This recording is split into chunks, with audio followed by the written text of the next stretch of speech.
on, ladies and gentlemen? Welcome to another episode of the All Pro JAFFOs, where we bring you the highly elevated sports talk for the highly elevated sports fan. I'm your host, JP, and alongside me, as always, the 6'10 beast from the Southeast, Mr. Country K. Scummy dummy. And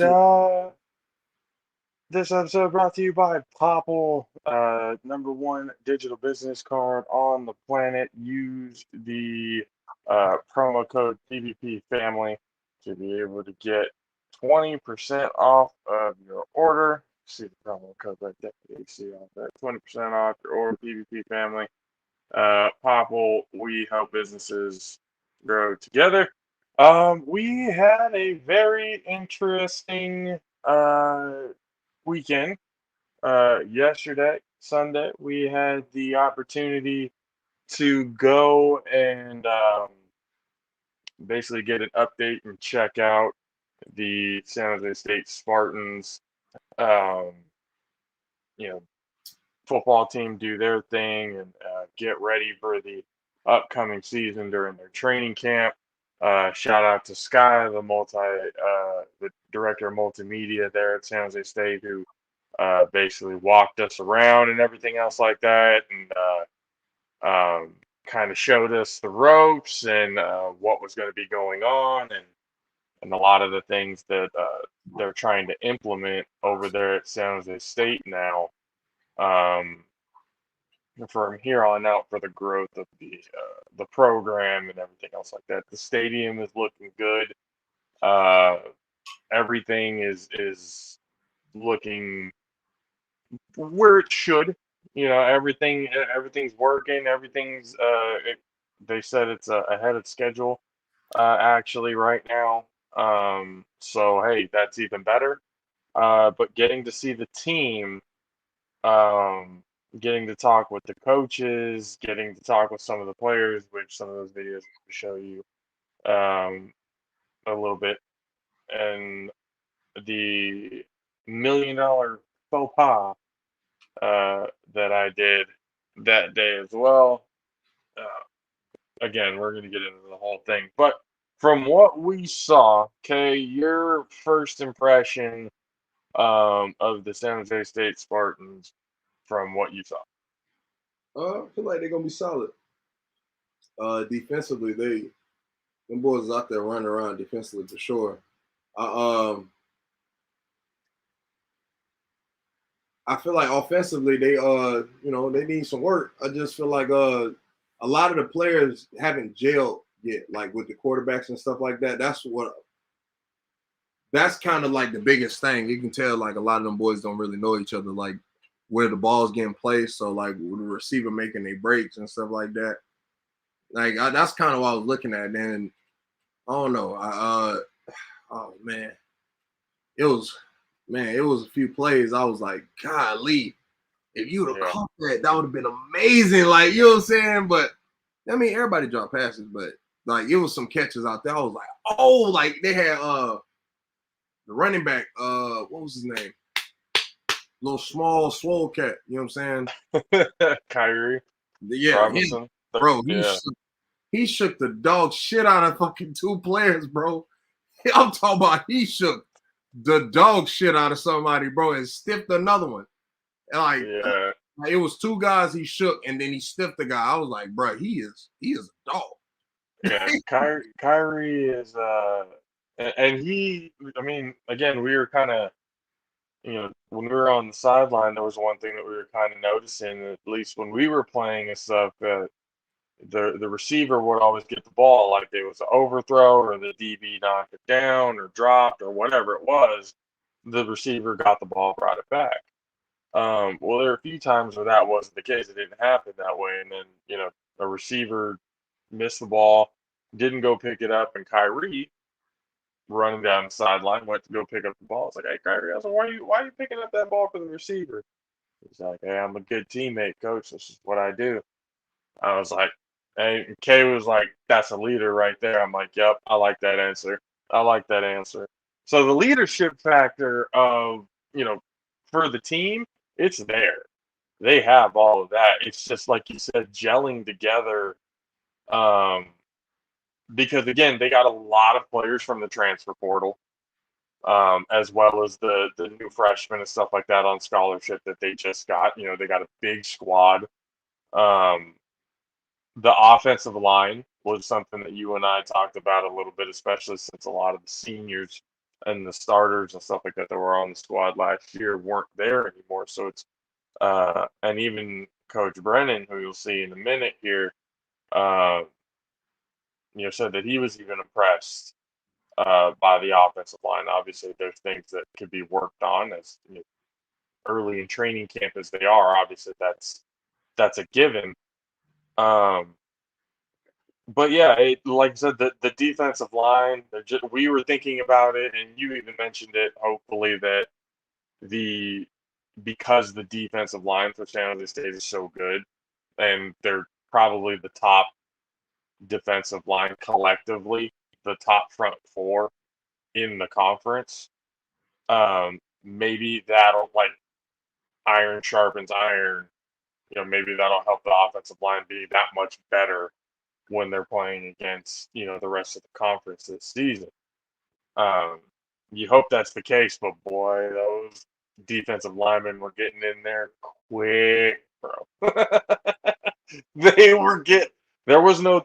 There's usually an average about 2.5 to 3 seconds that a quarterback has from the snap to when he's probably got to get rid of that shit because he's got somebody on him. He didn't. They didn't. All the quarterbacks that came up didn't have that kind of time. They did not have that kind of time. Cade was working, Fahoku was working, everybody there in the D line was working. It was really cool to see. It was really awesome to see Coach Zoe and his element. Their coaching at practice and everything. We've had him on the show plenty of times and stuff like that. So everybody knows him as the very humble, the very well spoken uh, coach that knows how to not just create good football players, but create good men.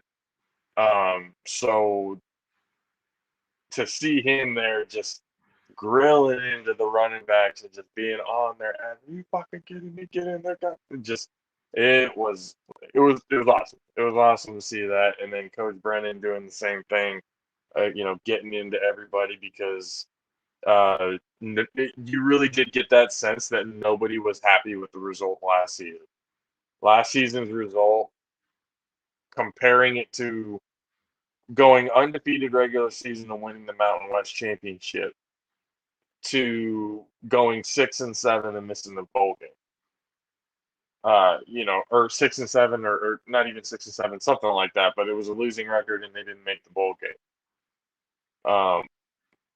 That's not something that their expectations are much higher than that. And again, with a lot of the footage and stuff like that we got, or at least the interviews that took place during the thing, we didn't film too much. Me and Kay wanted to kind of get a real feel for it without having to worry about getting angles and everything. Like, we really wanted to get kind of the atmosphere of the practice. And I don't know about you. For the most part, for me, it was mostly positive, but I did feel that sense of, there's that chip on the shoulder, especially talking to Sky and everything like that, saying that they want to compete. They want to be, when they're playing Auburn this year, in Auburn. Maybe, and I was telling him, maybe not winning the game, although winning the game would be incredible. But Urban ain't the same team, bro. They can beat them boys. Tripping. That's what I'm saying. Like, there is a good possibility if all the chips fall into place and things get done the way they need to get done, they can be competitive and possibly win the game. You never know. You could see it happen. Because my whole question was, with them wanting to be competitive, how long do they need to stay consistent in that competitiveness before they start talking about possibly moving conferences? Pac-12 just lost to two LA teams. Maybe San Jose State can step in there to fill in a spot. To get more recognition, to get more of that competitiveness, to be able to compete for possible national titles, or college football playoff opportunities. I feel that. So I feel that, but they have to fill the stands. Like that's the biggest issue. Like if San Jose State doesn't have a bad program, like they can go in the Pac-12 and be fine. It's more the fact of the fans. Like no one's coming to the game like that, or special nights. Like they need games consistently, full games. Like USC standing room games, only. USC games used to be packed every game. I don't know if they still are, but I feel like they are. UCLA games, I'm almost certain them games packed. You get what I'm saying? Like, Yeah, everybody's going to the Rose Bowl. so it's like, come on, bro. Like, you know what I'm saying? Like, I feel like that's the biggest thing for San Jose State. They got great coaches, they got a great culture there. You know what I'm saying? They just need the fans' support. Like, I feel like that's the biggest thing for them to do that. If they get the fans' support, that'll generate money, and that way they can they can definitely doggone upgrade their facilities even more. And then now it's even more inviting. Yeah, I mean, because like I said, Sky. Bring them. You know what I'm saying? Yeah, because Sky was saying the same thing. They're about to put in. They got this big old project going for the Civic Center.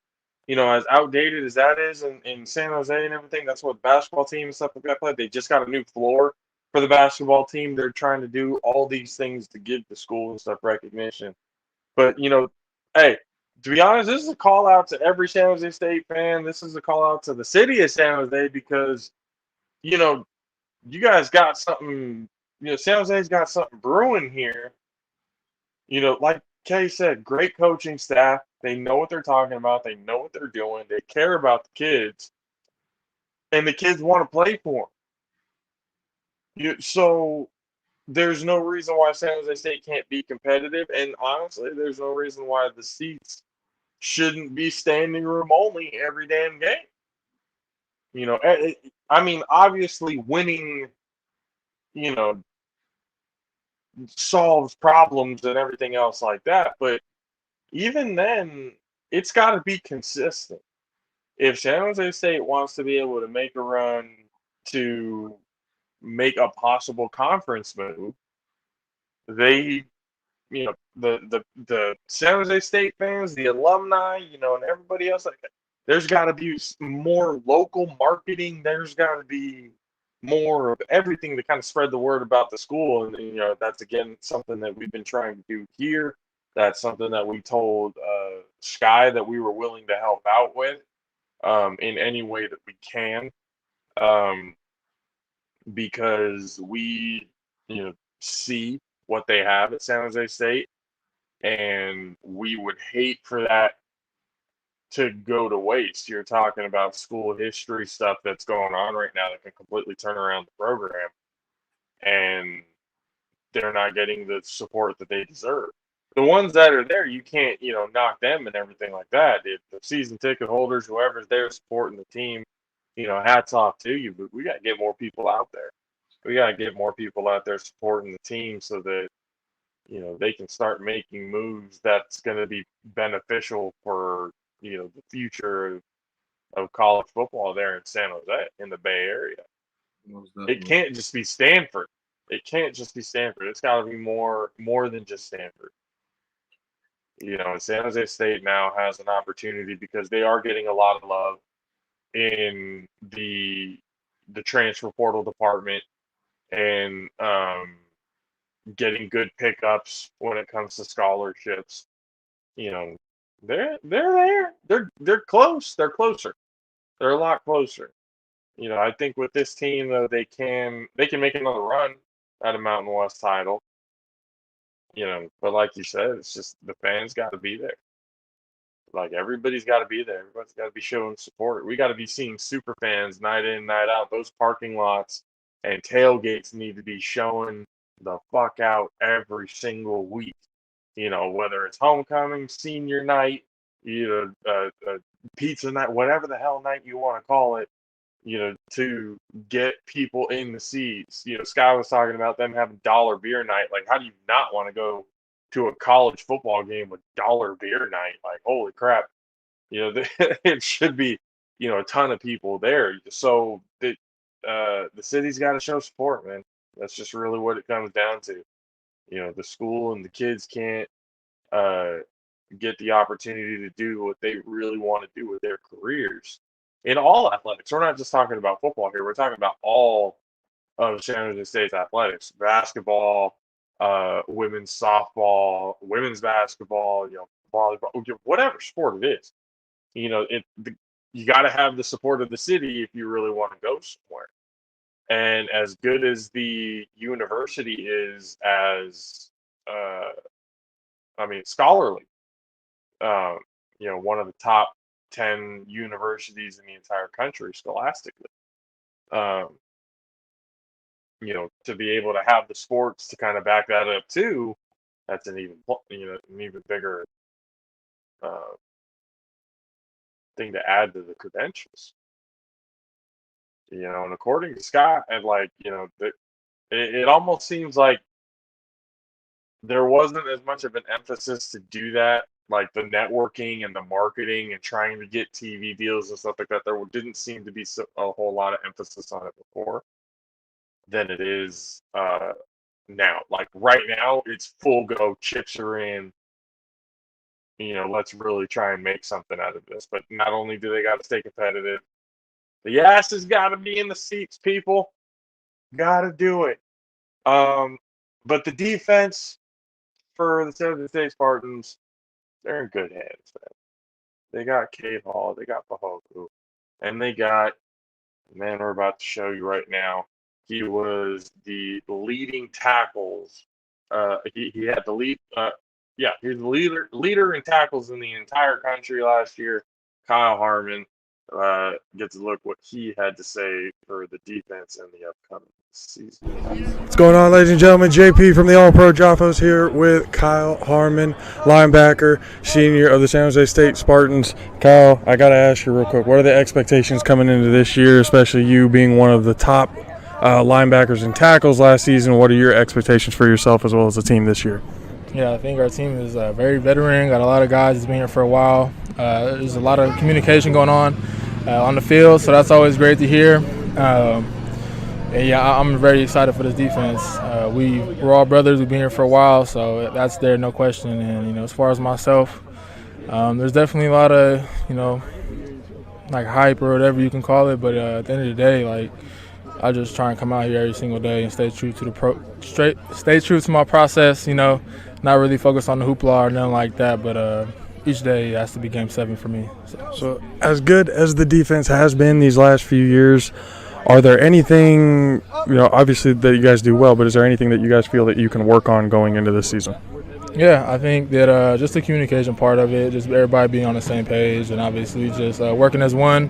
We're one unit, and everyone do their 111. So we all communicate, we all watch film together, and it's been great during the offseason. So it's been tremendous. All right. Ladies and gentlemen, the Jaffo Army, Kyle Harmon, linebacker. Keep an eye out on him. I'm telling you right now, he was one of them last year. He's going to be again this year. He's going to be top linebackers. And guess what? He's probably going to be going in the draft pretty soon, too. So keep an eye on him. Kyle, appreciate you for showing up, my friend. And we'll see you again real soon going to the season. All right, man. Now, Kyle is, again, okay, you've seen him play. The dude's a dog. He's fucking everywhere. All the time. Hey, look, the funniest shit happened, honestly, before we did this. He was like, hey, ain't you the Fresno State fucking We're showing that for Fresno State. Like, what?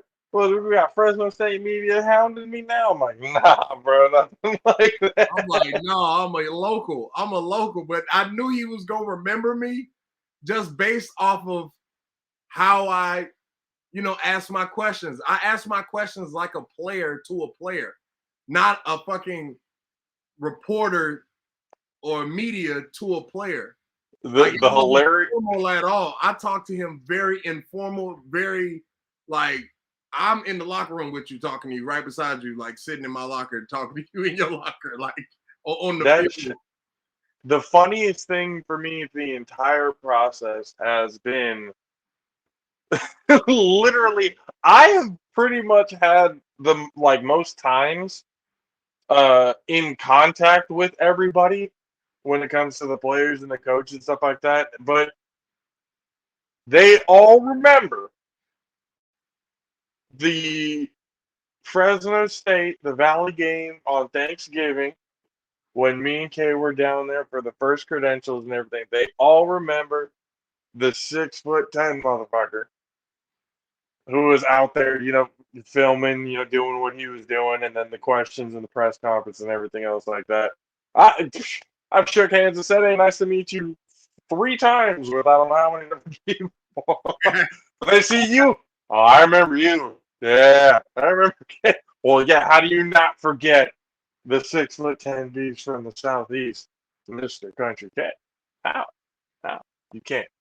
Hey, Coach Brendan probably pulled a Coach Prime. Hey, that big motherfucker got clock left.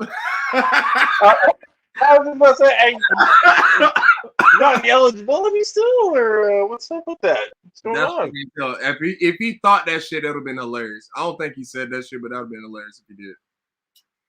It was like, damn, he would have been interesting to use now. No, that it was good, but the key thing throughout, obviously, for that quick conversation that we had with Kyle, communication was the big thing. And for those of you watching and playing on defense and stuff like that, thinking that it's just skill and knowing what your opponent is going to do, no, he's absolutely right. Communication is huge. It's a huge part of being able to be a successful defense. And the fact that they're working on that even more because, again, they have been a successful defense the last 2-3 years. So, getting to learn more and then getting the communication down is a huge thing for them. And, again, the sky's the limit for this defense because there's 3 guys, at least for sure in my mind. There's probably more. I just got to see more.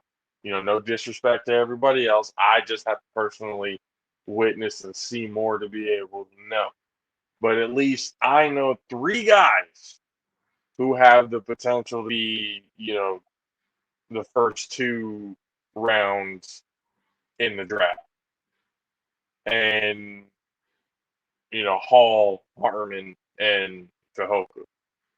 I see those 3 guys that are the legit studs that carry the defense, the real anchors, of the defense. But there's potential for more. And we saw that. There was, a few things that we saw. We were looking at it skill positions wise. We were getting, again, Sky, shout out to fucking Sky, man. He was there answering all the questions that he could, giving us all the info that he could. It was actually really eye-opening, some of the things that he was letting us know of what was going on. The transfer from Nevada that came in, the receiver. We were looking at it going, and even you said it. You said the skill positions are going to need to really step it up in order for the offense to be successful. I'm gonna be honest with you. That's the 2 guys he said that transferred in. Them some big motherfuckers. I'm gonna be honest with you. Them some big motherfuckers. I did not see them big motherfuckers. I don't know where them big motherfuckers went, but them big motherfuckers got on the field. Them big motherfuckers showed you they were some big motherfuckers. They were bodying people. And it was fluid too.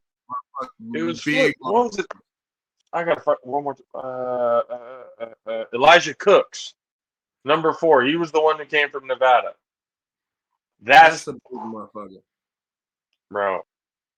He yeah, that kid's gonna be an X factor this year, for sure. But and then there was 11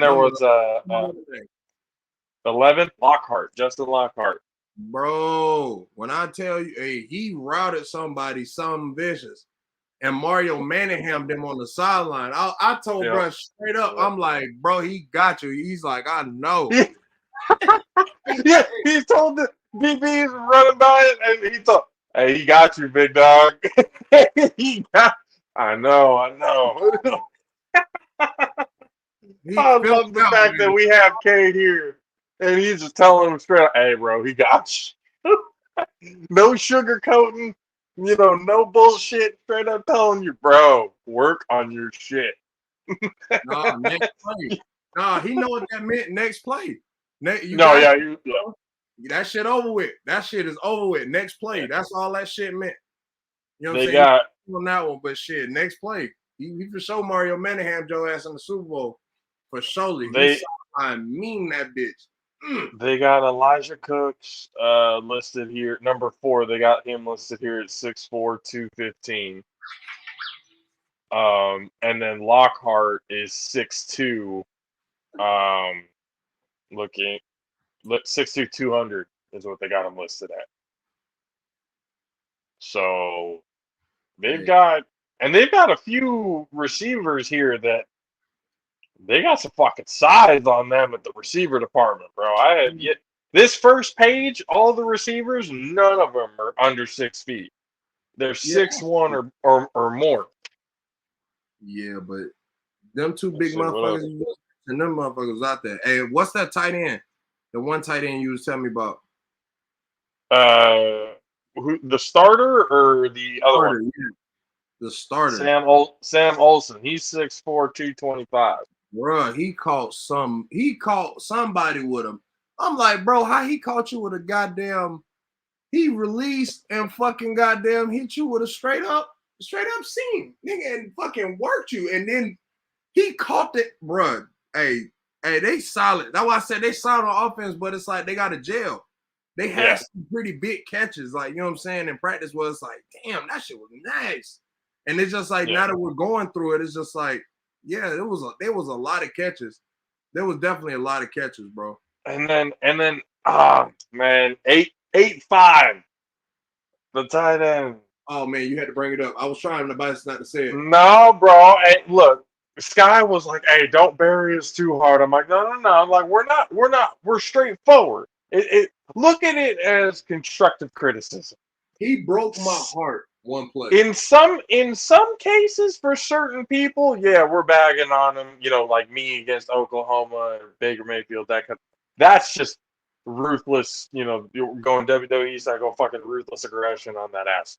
That is no holds barred. But when it comes to this, it's like it's constructive criticism. We know they're busting their ass and everything else like that. We know we've been in the situation. We understand, and we understand it's practice. But was some of those. No, I ain't gonna say that. I'm gonna just focus on one play. That one play that he had where he was going against a nickel and he fucking beat him. He beat him and he dropped that some bitch. It was 6. Twice that happened, bro. I understand that. This one was some vicious, and everybody in the stadium was like, "Oh, bro, he broke my heart." He broke my heart. I'm a former tight end. I saw that go. I was like, "Oh, he's gonna be." I was like, tight end fucking dusted his ass. I was like, absolutely cooked. I was like, the nickel's gonna go need some fucking ice for those ankles, and he's gonna need a little bit of extra work on how to backpedal. Hit the hands as he pulled it in. DB came from behind him, kind of swooped down and dropped the ball. I'm like, oh my! Hey, first things first. Good play by the DB to not give up on the play, to just keep fucking going after it. Didn't give up on the play. But oh my goodness, I was like, oh fuck. Yeah. Like that can't happen in a game. That cannot happen in a game. And then a couple of series later, they did different group drills and everything like that. A couple of team series later, same concept, beat the dude, got into the outside, running up the sideline, ball's in his hands, fucking drops it. I'm like, oh. And the worst part about it was he had taken his gloves off after the first one. Because that's a universal rule, by wide receiver tight end. you drop the ball, you take the gloves off as a punishment thing. You got to catch a couple before you put them back on. That's usually, the rule. Or depending on how bad, and we saw a couple of them where like, yeah, you dropped that one, that's 10 push-ups. Kay going like, shit, I would have dropped 50 because that one was too easy. You should not be dropping that football at all. That was a touchdown. That's why I'm saying that. Like, Yeah. he was 6. But I will say this about him, though. After practice, he definitely got work in. It was damn near like all of those routes he dropped, he worked on. Yep. If I'm not mistaken, because we was recording and I was watching him running routes. Like, at a couple of these videos, if I'm not mistaken, Coach Brennan video or Coach Zoe video, you can see him in the back running routes. You know what I mean? You can see him in the back running routes. So he was. I like that though. Like that though. You fuck up during practice and stuff like that, and then after practice, you're like, nah, I need to make up for it. I need to get a couple of routes in and stuff like that to make up for that bullshit. Hey, that shows accountability, and I fucking love it. That shows that the kid's got a good future. And he's coachable, as a lot of coaches like to have.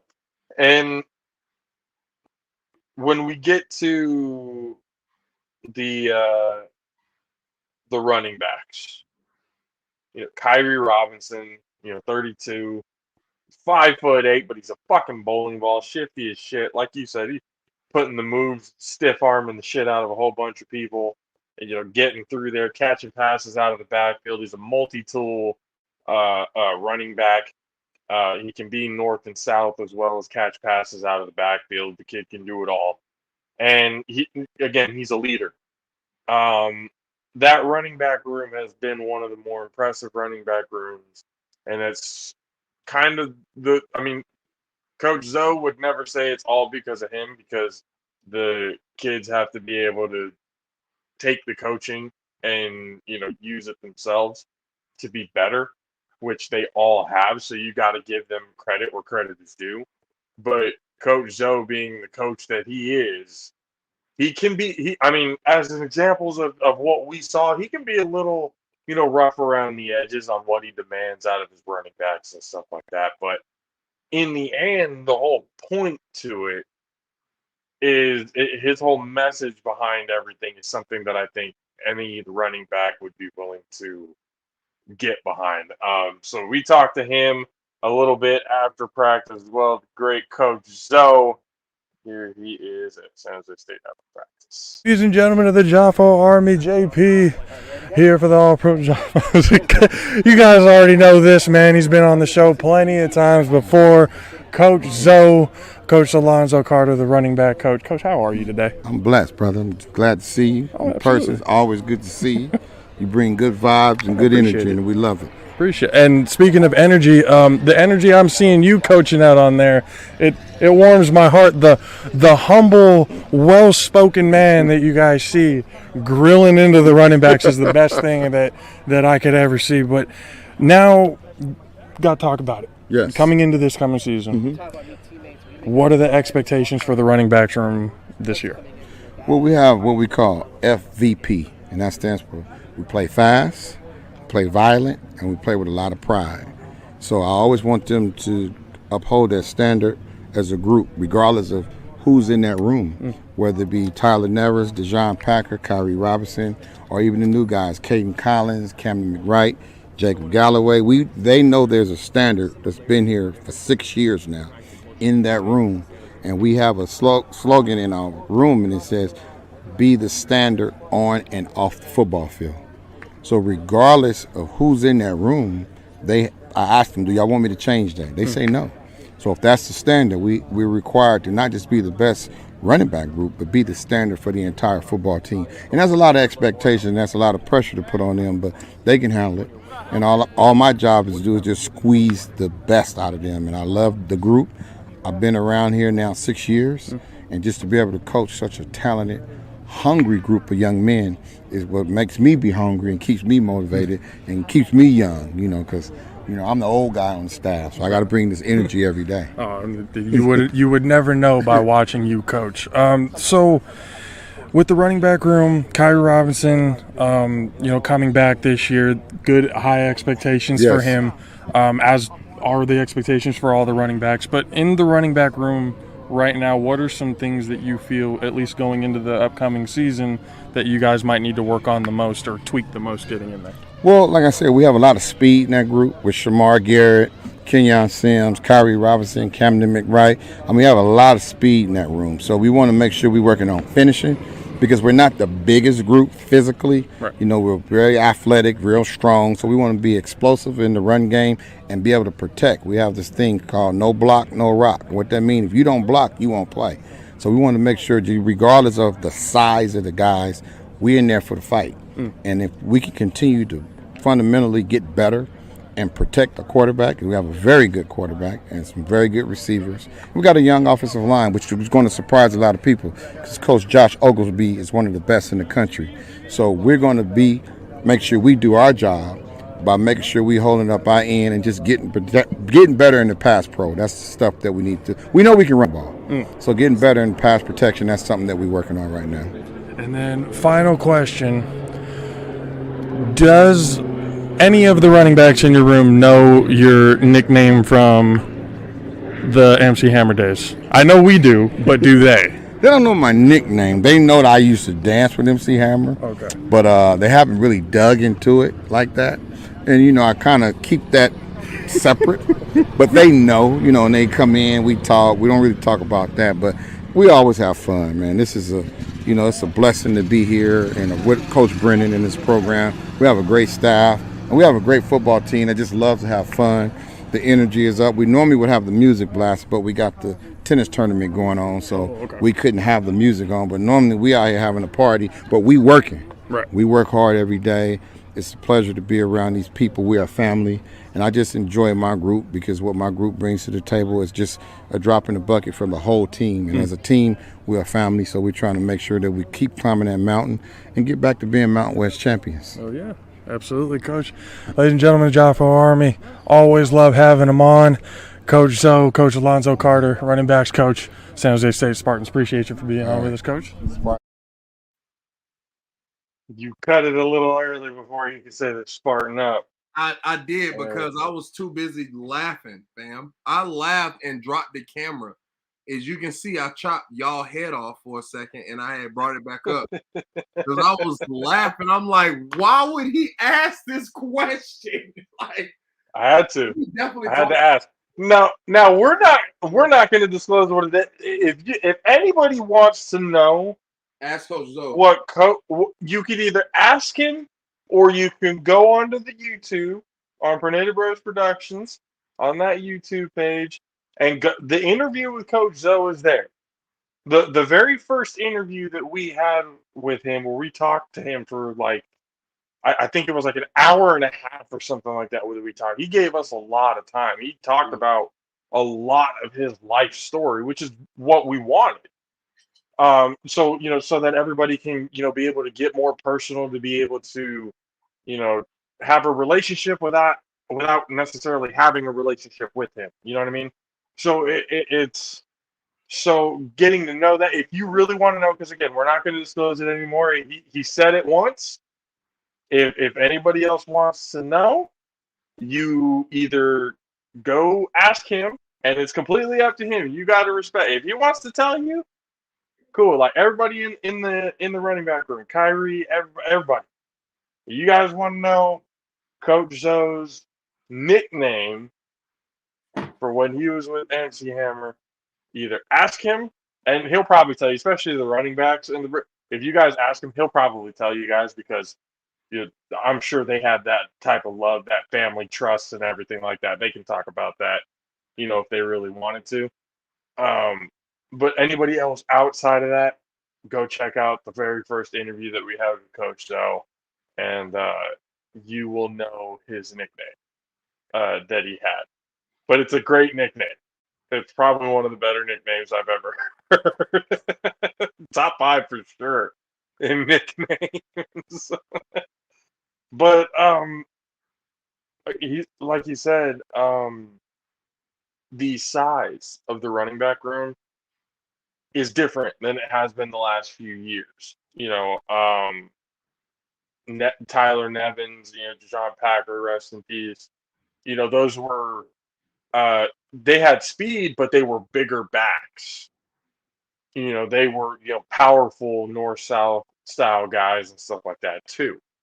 But this group, it's a little bit more speed, so they're trying to be more dynamic, being able to pass protect better, and you have to, especially with the way college football is from basically from here on out. Um, as much throwing that goes into a game, and most of the teams don't. It's all no huddle. It's all go, go, go, no huddle. You get your signal from the sideline and then go from there. It's just there's so much that goes into it. But he's got these running backs that they are a hungry group. Don't like I said, don't let the size fool you and everything else like that. They're hungry and they're fucking dogs, bro. Like this is a group of guys that definitely, like you said, they know they can run the ball. Running the ball is not an issue, and I don't think it ever will be as long as Coach Zoe is involved with the running backs there for the Spartans. But yeah, dude. Again, talking to Coach Zoe, it's always great talking to him. He's always, such a good, kind-hearted person that just wants to, have fun and teach and, be that type of guy. But I mean, I didn't realize that you had cut it off because you started laughing. I didn't realize that. That's why I didn't realize that's the reason. Because when I watched it back, I was like, he cut off the Spartan up part. Yeah, I was like, but I was laughing. Like I was like, all right, the interview's over. Well, I'm laughing now. Like, because when you did it the first time, I was laughing. I was silently laughing. I wasn't paying attention to the screen. well, Yeah, just, right. yeah. Laugh. Yeah, it was. I mean, the last video that we're going to show you is going to be the true laugh factor in this entire thing. We will give you the full backstory about what happened. I'm glad you're sitting where you're sitting, sir. Oh goodness gracious! I'm about to get a lot of shit from this. But as before we get any further, Raise Energy, you guys already know the best the best energy drink on the entire planet. The back-to-back Clash of the Cans champions. Become insiders. Go over there, get everything so you can get the early flavors, so you know what's going to be coming. Limited time offers every single month. So keep on track with Raise Energy. Demand more. Join the Raise Rebellion. Use the promo code Alpha Raise by going to repsports.com, reppsports.com, and once again use the promo code Alpha Raise to get 15% off of your order. So we talked to Coach Brennan, and one of the things that he emphasized, and you'll hear it, is the turnover battle. And after we show you this video, we'll tell you why that's more. That's actually very significant because of the difference between the 2020 season and last season. But here is Coach Brent Brennan giving us a little conversation on the upcoming season and how training camp is going for them.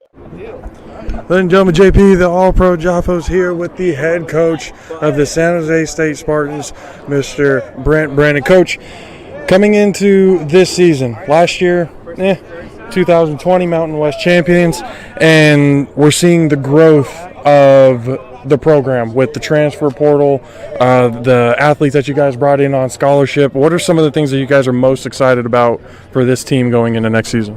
I think we're just excited to finally be back on the field again, and we have, almost 40 new players. So getting them, acclimated and getting them to understand the intensity of practice and getting them kind of a foundation in the scheme, that's what's fun to watch, and to see if any of these guys can get in a position where they can help us this year. Right. Obviously, naturally, Chevin and, the wideouts and like some of those, Chase and Guidry, like those guys are showing up, but they've played a lot of football, right? So there's not the normal startup time that sometimes it takes a young player, a freshman or someone like that to learn. But I'm excited about the group. We've had fantastic. This is our 4th day of practice.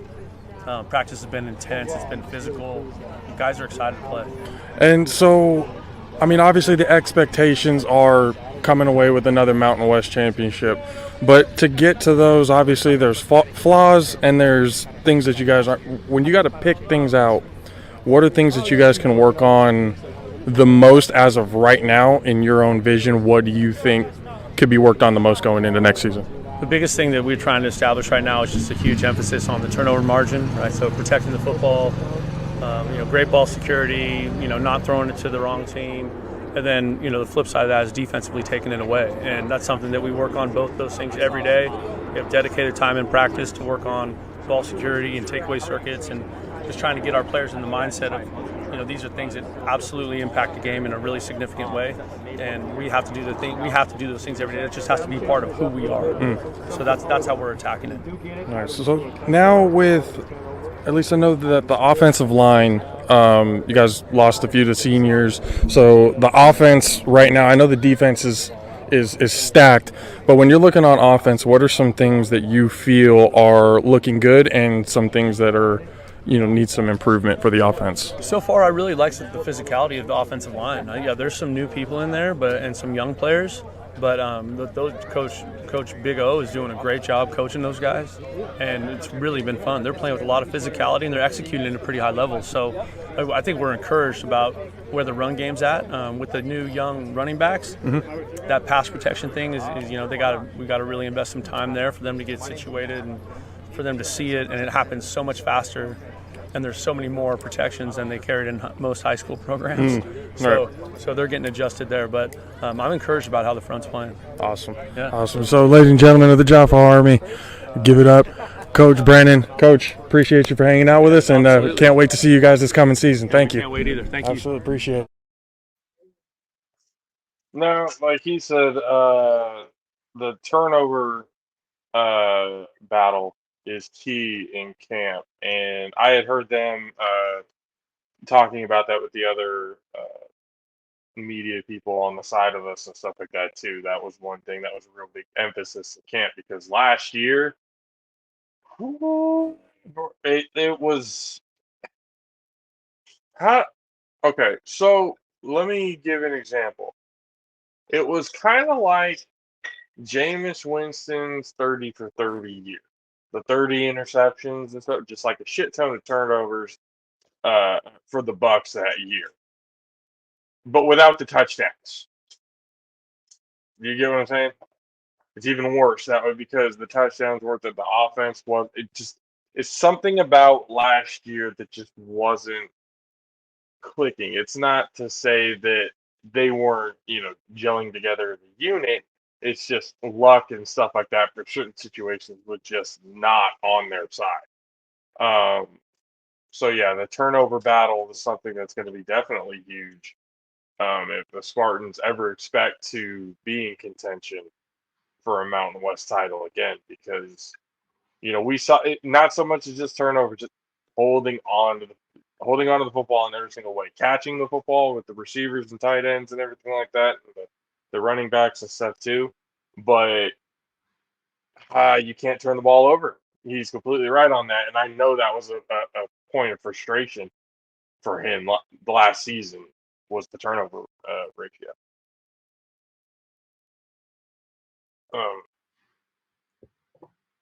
But from what you see with Coach Brennan compared to the other coaches and everything, like what is your initial reaction with Coach Brennan when you see him coach and then we talk to him?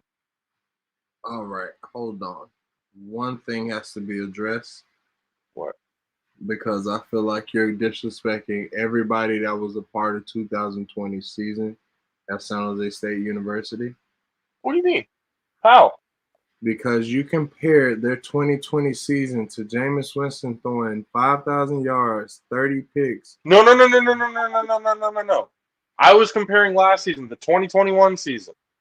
2021 season, whichever year it was. To that.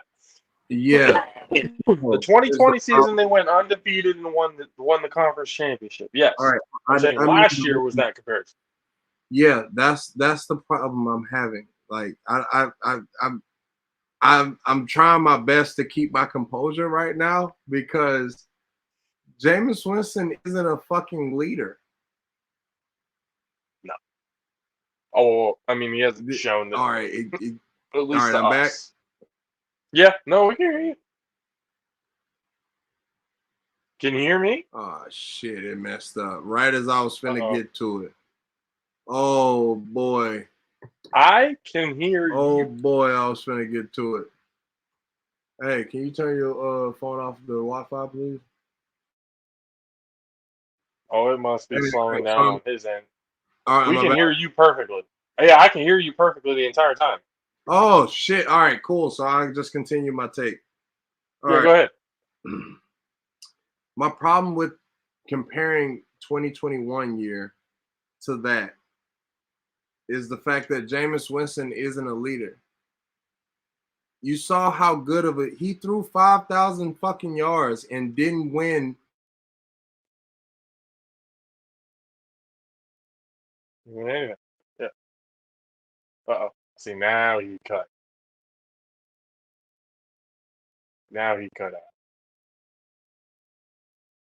Damn near saying that. Like, I'm like, I can't agree with that at all. Like, Jameis is horrible. Like, he's fucking horrible. And people don't see that because he keeps getting surrounded with good players. And it's like he's getting drowned with good players. And it's like he's throwing the fucking game away, and these good players are saving the game. So it's like amplifying the player status, but it's not fucking goddamn exposing Jameis for being a fucking goddamn turnover machine and a horrible fucking leader. Like, he is not a good football player, bro. Like, he needs to go to play baseball. And I've been saying that shit for years. And then I fucking heard somebody say that shit on ESPN. That shit pissed me the fuck off. I was like, I've been saying that shit since this motherfucker was drafted. Like, do you not understand? Bro, we can't sit here and act like ESPN hasn't been watching us in some way, shape, or form, because they have. Because they've been constantly using our takes days after we've already used them. So, and again, we have it all. It's all live. It's all there. Days before it's even a fucking point of a topic or point of reference. It's all there. You don't believe us? It's all there. You know, we're not just gonna sit here and bullshit it. We talk about it, and then ESPN the day after or the 2 days after, they'll be talking about the same thing, and now all of a sudden it's news. So it's like, hold the fuck on.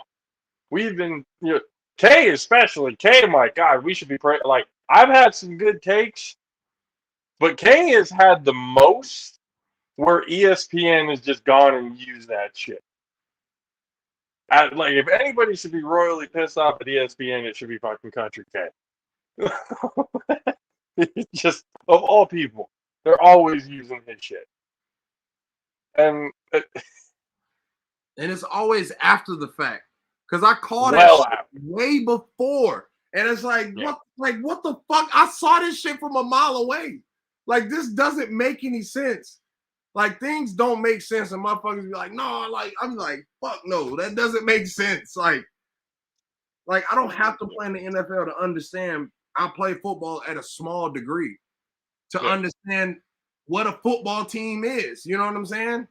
Like, ins and outs. Then I played fucking semi-pro, and that shit didn't fucking change at all. It's just not a locker room and facilities and shit like. Yeah. They're still the same characters on a doggone semi-pro football team as it is on a doggone NFL football team. Well, yeah, the game is universal. The camaraderie, all that stuff, that's all universal. It's just a different level of play. What the game brings is all the same.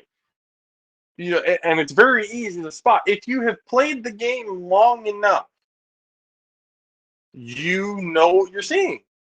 It's very easy to pick it out. It's very easy to see what's going on. So that's what I'm saying. Like, no, it is frustrating because I'm gonna start like trying to figure out how to fucking copyright that shit. Let them know, hey, these takes are ours, and you better be fucking citing this shit. Like this take is not something that you just thought up out of the blue. We've been talking about it. Kay's been talking about it. I've been talking. Matt Six has been talking about it all the time on this show. Every single show. Not cited once. Something's got to change, man. And the Jaffa Army, hey, we're gonna tell the Jaffa Army right now. This is a call to action to you guys. Y'all start standing up. You start seeing that shit, you come back to this YouTube channel or Twitch or Twitter or Facebook, wherever it is that you're watching live, or see the live version of the podcast, or if you hear the audio version on Spotify, go clip it, send that shit to them. Hey, these guys already knew about that shit. Already knew. Because we can only say so much. We need you guys to be able to do more, share it, and let them know, hey, they already talked about this. You're a little behind, because that's usually what happens. People are very behind when we're very much up front. And while I'm on my high horse, I got to bring myself down to a fucking humbling point in time. Because this was probably. Now, to be fair, very early in my broadcasting career, okay, interviewing players and stuff like that, finding my way of asking questions and all that other kind of stuff. That's going to take some time, okay? It's going to take some time. But out of all of the interviews, conversations, questions, anything like that we've ever had, this one here, this one had to have been, we're probably going to mark this down as, so far, JP's absolute worst conversation / interview that he's ever had, that I've ever had. Now look, I have all the respect in the world for this kid. I really do. I know his ability. I've seen him play, but I have a thing where I do not want to fuck up people's names. Because my name, I know my name is hard to pronounce for a lot of people. And for my entire life, my name has always been screwed up or pronounced different ways. I've accepted, I think 2 ways in total. But like, I know how important it is for people to get the name right and to, the respect on people's names and everything else like that. So, Siobhan Cordero.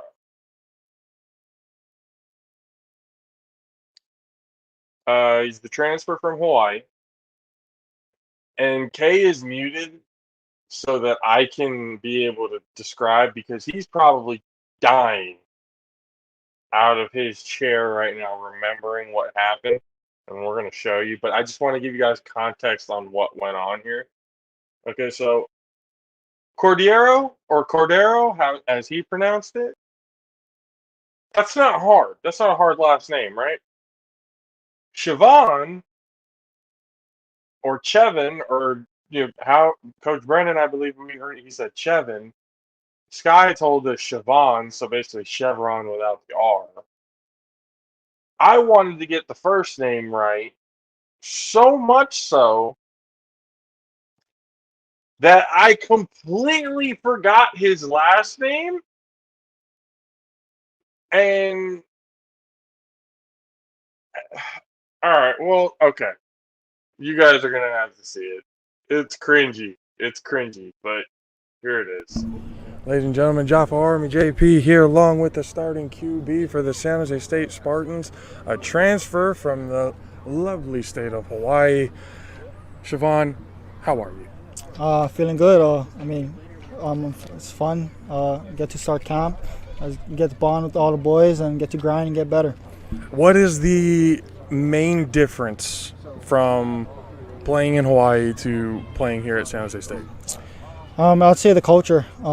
Now it's fun coming to practice. Get to come here with a smile on my face, hang with all the boys, bond with all my teammates, get to learn, and get to come out here and compete.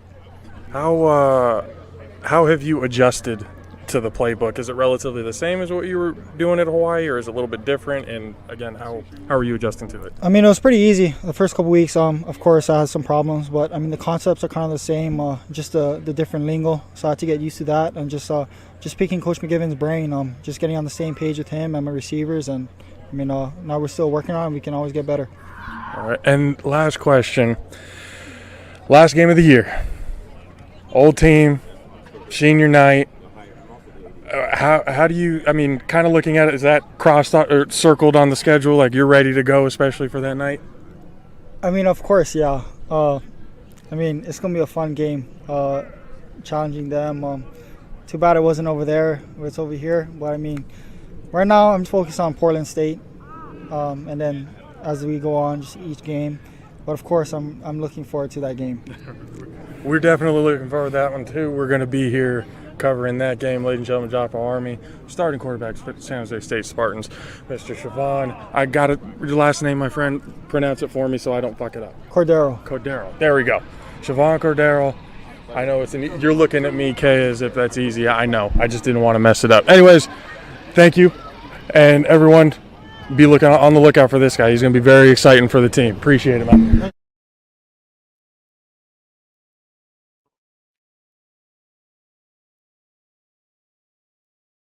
And just like I said, when the video cut off, I was staring at you because of the Hawaiian in your blood, i.e. the flag over your right shoulder.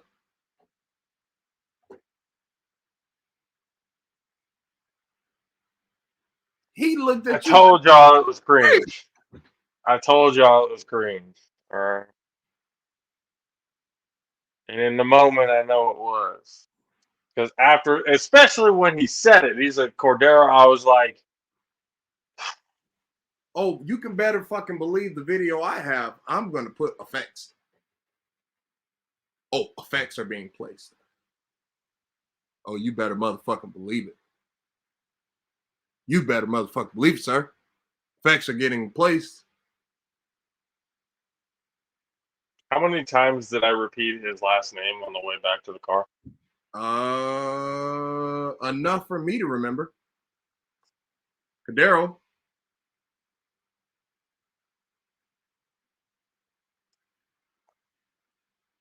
Oh, it was so bad.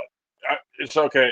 How cringeworthy that was is I had, like, as that was going, the more I kept listening to it, I'm like, I need to take these off for a quick second. I need to, because I'm sitting here going like, oh, that was so bad. You know what? Obviously, these are learning situations. Okay.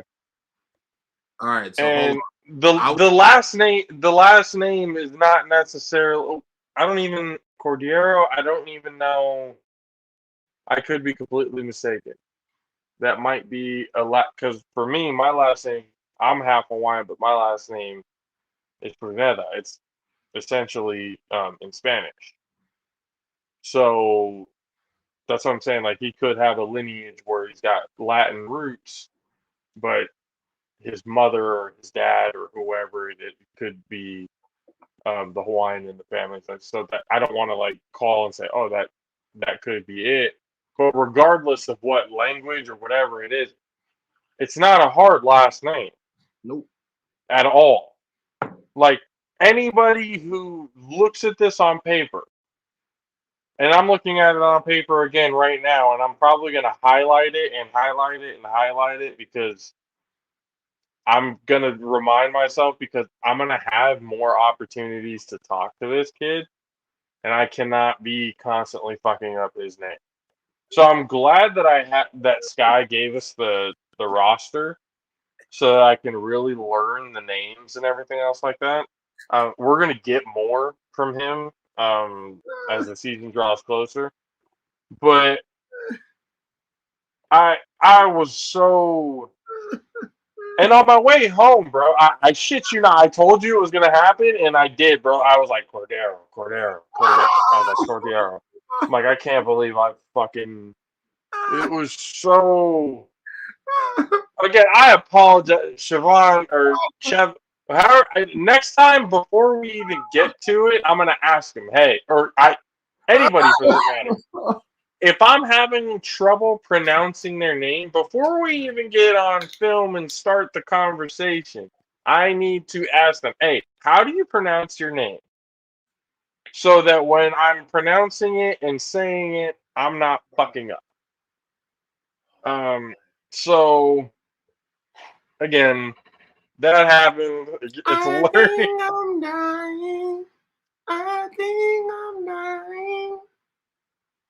Oh, you said just a dog.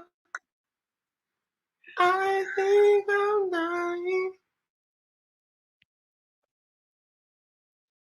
I even looked back. I saw the look on his face when he said his last name too. I was like, "This is where you see it on the Instagram and everything. You hear the thing, like, what?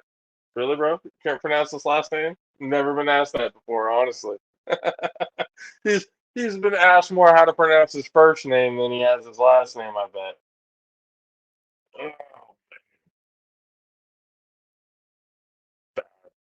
it's bad. I apologize for the stupidity. I really do. I really do. And I need to figure out how to get better at that process, especially face to face when we're doing stuff like that. But yeah, there was that, and Kay that whole time just, and I knew it. I was like, this is something that's gonna stay with me for as long as I know this man. I remember you couldn't pronounce Cordero. Yep, I do, Kay, every day. Every day you tell me. It was bad. I seriously think, I seriously believe,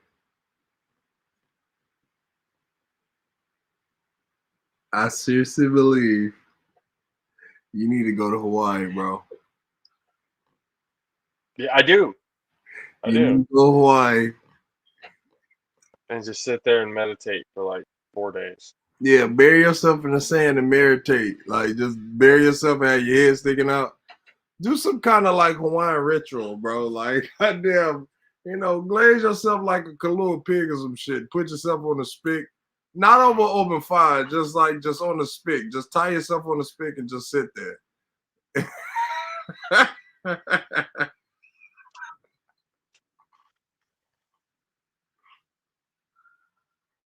So bad. So bad. And you can see it. I got the bracelet on that my brother had brought back from Hawaii and gotten me, the volcanic rock beads with it's the whole situation. So basically what you're saying, Sunshine wanted to fuck that name up. No, as a matter of fact, while you were filming, Sunshine would have came out of the fucking corner of the camera angle with a fucking drop kick to the side of my head for fucking that up. Or you would have heard a nice big pop on the side of my, like right here on the back of my neck. You would have heard a whole bunch of old shits. Oh shit! It would have been bad. It would have been hilarious. I wouldn't have been mad at Siobhan if he fucking slapped me right after. Bro, get your shit together. Yeah, no, I'm not. Yeah, I get it. Oh, fuck. It was bad. But hey, you know what? Again, I own it. I know it was bad. I'm laughing at it. We're going to be laughing at it for a while. It's out there. It's on social media. I'm not hiding from the shit. We didn't do like two takes, I go like, oh shit, that was bad. Can we redo that? My bad, man. I'm sorry. Can we redo that? I didn't do any of that. It was all raw, all authentic, all off the top of the head with the questions. I got a lot to learn. God, I got a lot to learn. Before we get out of Oh yeah, here, hold on. go ahead. Move on. I forgot to say one thing. Hmm. Hashtag scummy face.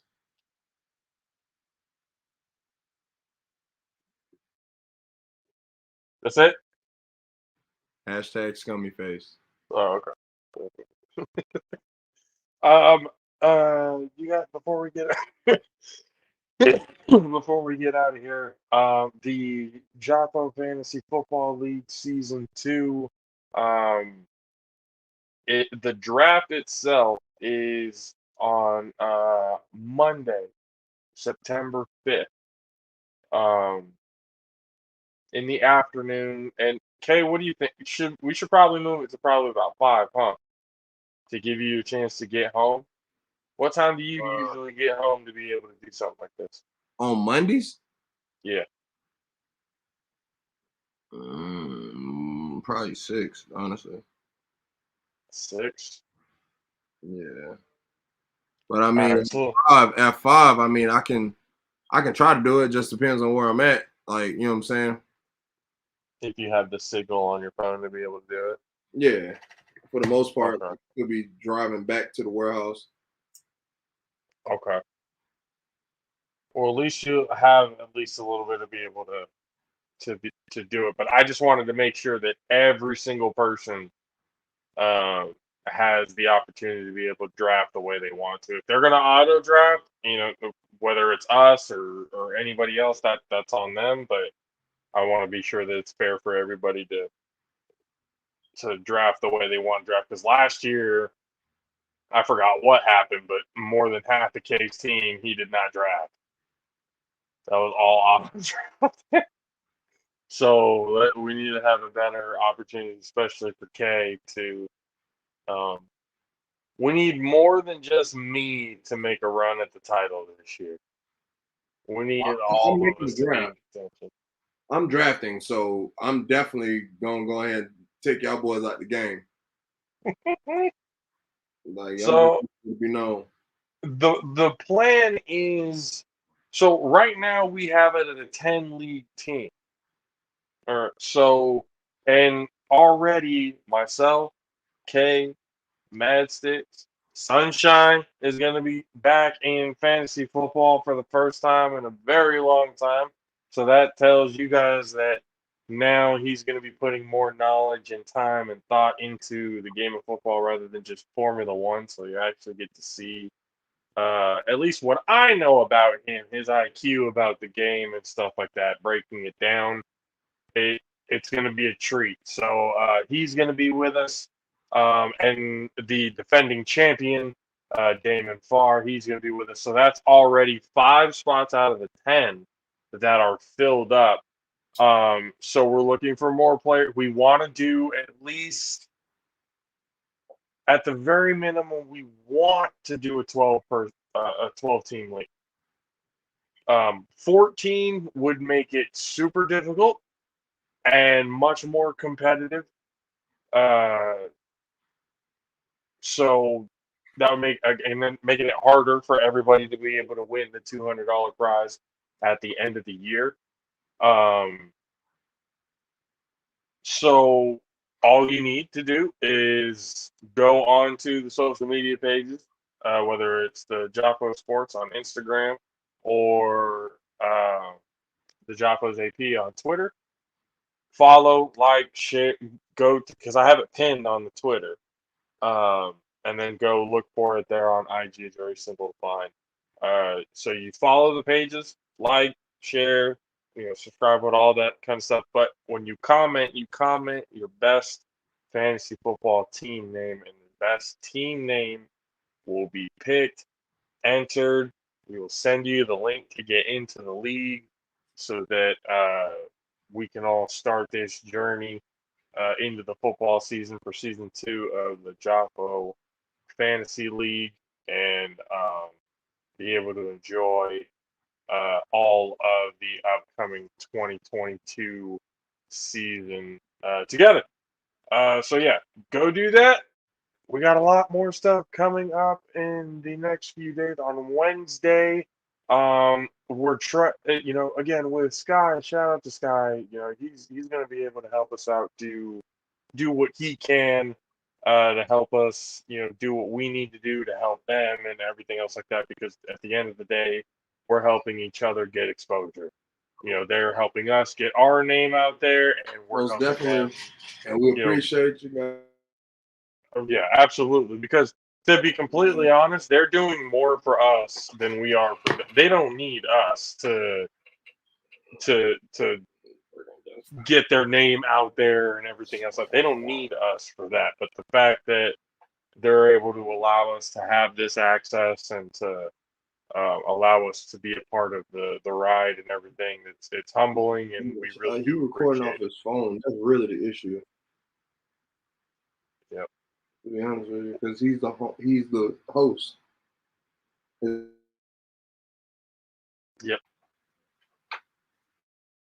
Yep. I know. Okay. Yeah, I got a whole lot of issues to have to deal with on my end. That's for sure.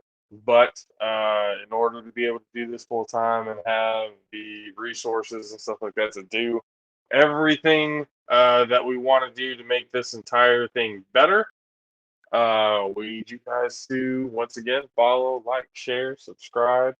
And once again, we appreciate you guys for hanging out with us today on Monday. We will see you guys on Wednesday. This was basically an entire episode of us talking about yesterday, about San Jose State, letting you guys know what it was that we did and giving you a little bit of insight with a couple of players and some coaches.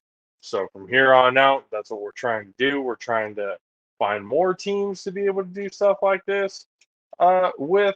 And again, we want to make this a full-time thing. So we need you guys, we need the Jocko Army to be able to stand up and share it out, because word of mouth is the more powerful tool to make something be truly successful.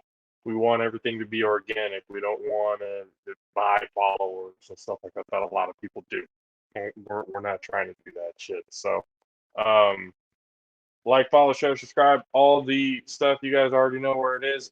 JAFFOs AP on Twitter, JAFFO Sports on Instagram, Tornado Growth Productions on both Facebook and on YouTube. You guys see our individual Twitter and Instagram handles here below us: Kountry K863 and JPDP888. Great news for DJ Madsticks. We want to be able to get him to, we might get him to do a little video or something like that, giving you an update on how DJ Madsticks is doing. He's got big news. If you aren't already following him, DJ Madsticks on every platform, on every social media handle, be able to follow him, because big things are happening for DJ Madsticks, and we couldn't be prouder of him than the JAFFOs here on this show. One of the original founding members of the show, doing his thing out there in the music industry. And again, shout out to DJ Madsticks, and super proud of that guy. He deserves everything that he gets. Super talented, great human being. So if you want him to do your wedding, go get DJ Madsticks. You want him to DJ your show, go get DJ Madsticks. The best DJ in the entire world for a fucking reason. And then things like what happened with him now happen, and you can't help but feel happy for him. So again, shout out to him, shout out to Sky, shout out to everyone over there at San Jose State, the football program. We hope to get a lot of you guys on the show, as well as being able to see you guys face to face. So we have a whole lot more content to be able to help each other out become bigger than what we already are, and to build together, grow together. Once again, Highly Elevated Sports Life, Highly Elevated Sportsman, the All-Pro JAFFOs, myself, JP, for Country K. We will see you guys later. Deuces. Aloha.